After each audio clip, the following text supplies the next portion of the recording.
Before we start off this video, I just want to clarify that I'm not going to use the definitive edition. I have played the definitive edition and I just thought it was the most garbage and most blasphemous thing that Rockstar ever produced. The fuck is that? GTA Vice City was my very first AAA game on PlayStation 2 and I grew up with this game, and I've seen a lot of other GTA fans also grew up with this game.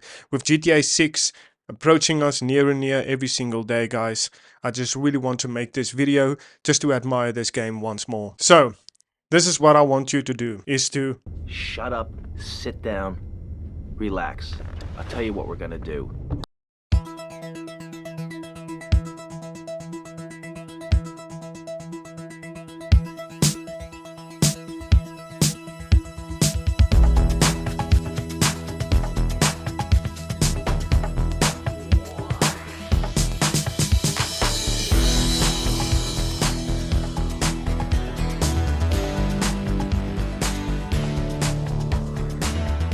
Before GTA 3 was even completed, there were already 3D models being created for this Vice City mission pack. The mission pack was a plan for new missions, weapons and vehicles, and ultimately it was planned to be a DLC actually.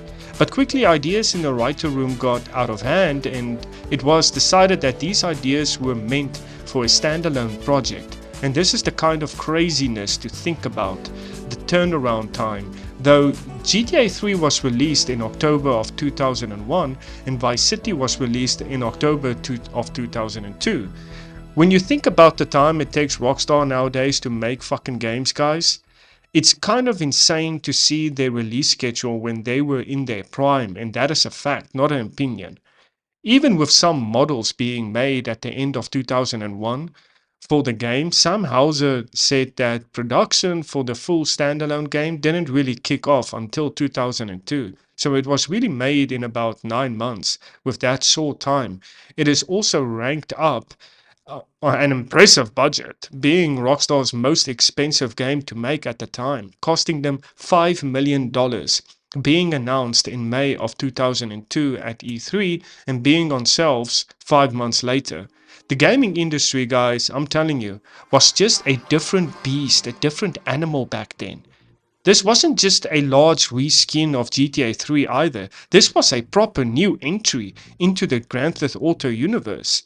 There were tons of new assets added as well as new gameplay features that not only improved quality of life, but made gameplay more open and the choice divergent, a trend that GTA games continue to follow since. Then becoming true open world sandboxes and less reliance on their linear mission structures. A few key things added to the game to spice things up are first and foremost an in-game map, a much needed addition to the series. Still no waypoint system yet, but in a pinch you can get yourself in the direction at the nearest ammunition, paint spray, or even the closest save points, of course.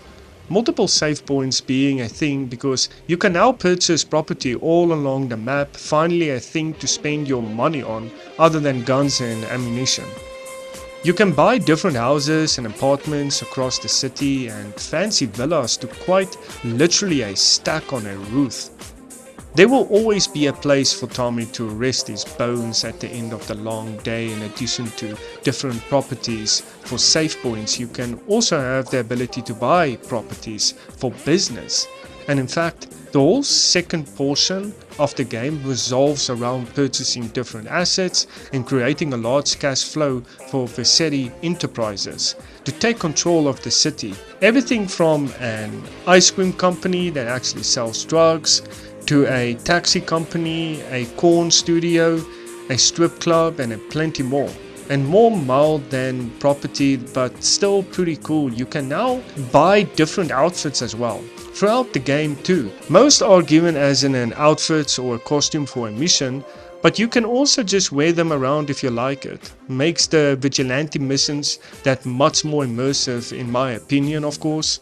But you really can't replace the OG outfits on Tommy Vercetti. You really can't. The Hawaiian shirts and the pearl necklace. I don't think there's a much more iconic fit on any other GTA protagonist, speaking of vigilante minigames they added. a bunch more activities to keep yourself busy in the city in addition to vigilante and paramedic, firefighter and taxis. Vice City is my all-time favorite location in the GTA universe, and with GTA 6 coming towards us guys more and more with uncertainty, I'm absolutely stoked and excited to experience Vice City again.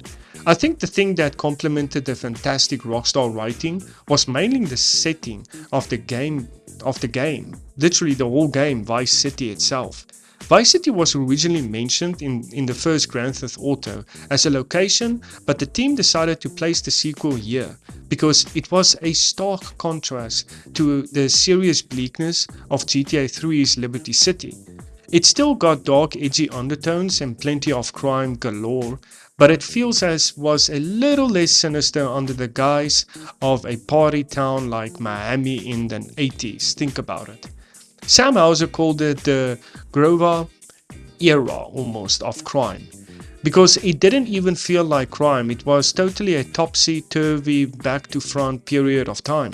I think the most important thing this game nailed down for the setting was the music on the radio, just like I said in the beginning of the video.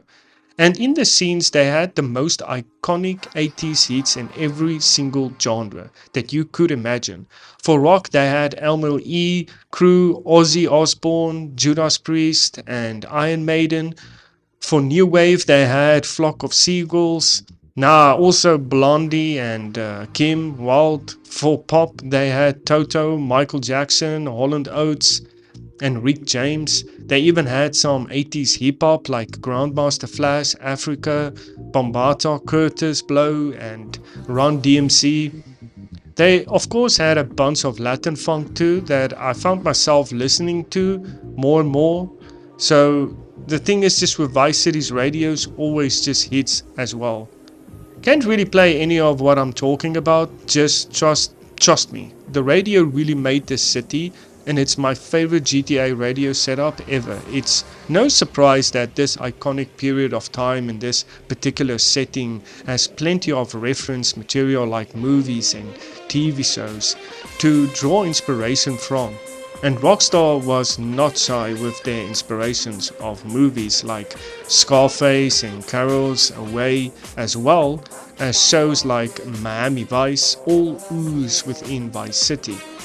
This game may in fact be the most heavily influenced GTA game out there, guys.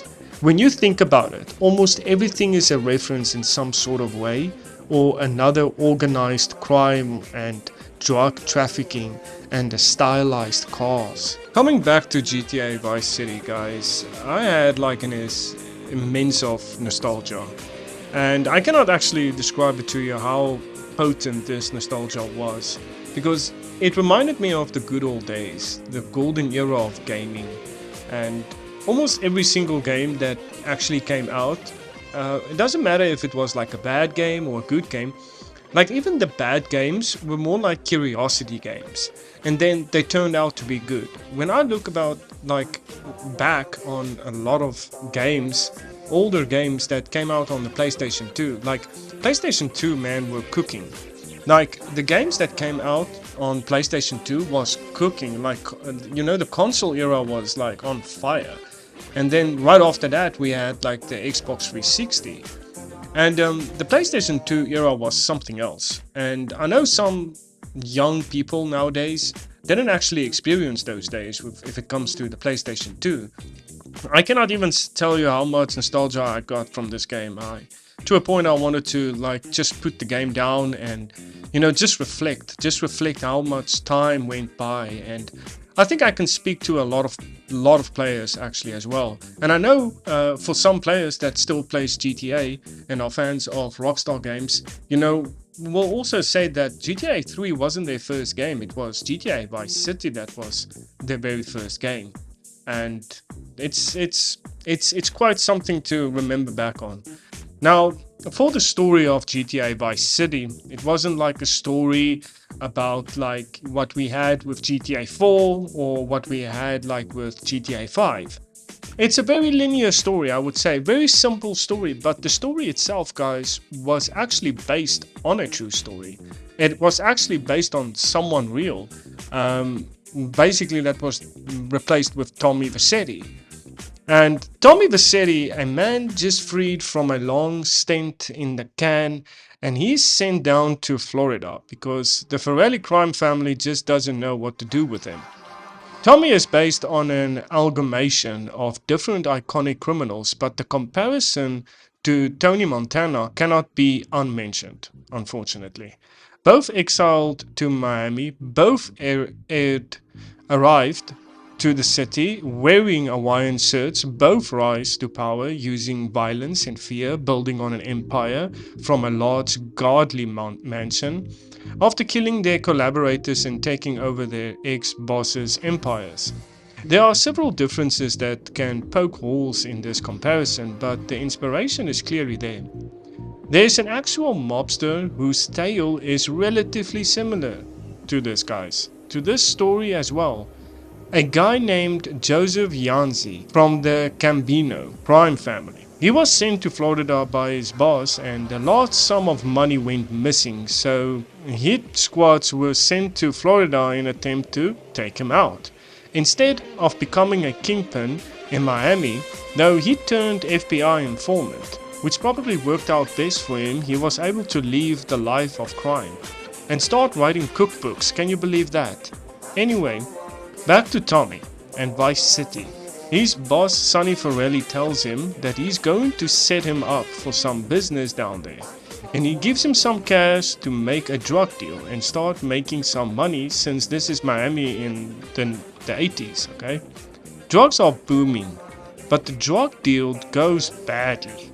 In the chaos, Tommy makes it out alive, but he loses the drugs and the money, pissing off Sonny and becoming in debt to him. And essentially on his own now to get the cash back, but all along, Sonny was the one who set up Tommy.